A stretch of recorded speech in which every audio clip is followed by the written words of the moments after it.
সিরাজগঞ্জের শাহজাদপুরে দলীয় কার্যালয় প্রবেশকে কেন্দ্র করে বিএনপির দুই গ্রুপে সংঘর্ষ হয়েছে। এতে আহত হয়েছেন উভয় পক্ষের অন্তত ২০ থেকে ২৫ জন। শনিবার দুপুর ২টার দিকে শাহজাদপুর পৌর শহরের মনিরামপুর এলাকায় এই ঘটনা ঘটে। স্থানীয়রা জানান, জেলা বিএনপির উপদেষ্টা ও জেলা বিএনপির সম্মেলন প্রস্তুতি কমিটির সদস্য ডাক্তার এম.এ. মোহিত এবং কেন্দ্রীয় স্বেচ্ছাসেবক দলের সাবেক সিনিয়র সহসভাপতি ও সম্মেলন প্রস্তুতি কমিটির অন্য সদস্য গোলাম সরওয়ারের নেতাকর্মীদের মধ্যে এই সংঘর্ষ হয়। দলীয় কার্যালয়ে প্রবেশকে কেন্দ্র করে এই ঘটনা ঘটে। গোলাম সরওয়ার অভিযোগ করে বলেন, আজ ঢাকা থেকে এসে নেতাকর্মীদের সঙ্গে নিয়ে উপজেলা বিএনপির সাবেক সাধারণ সম্পাদক আনোয়ার হোসেনের কবর জিয়ারত করি।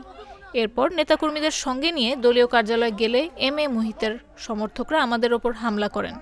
এতে আমাদের প্রায় ১৫ থেকে ২০ জন আহত হয়েছেন।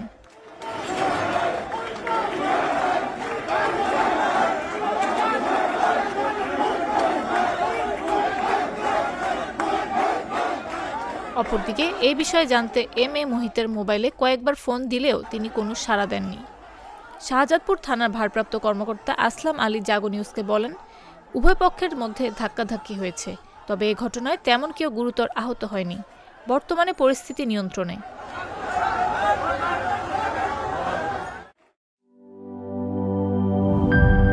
টাইলক্স, যার অ্যান্টিব্যাকটেরিয়াল এজেন্ট টয়লেটের কোনায় কোনায় পৌঁছে ৯৯% জীবাণু ধ্বংস করে। টাইলক্স টয়লেট ক্লিনার, ক্লিন মানেই টাইলক্স।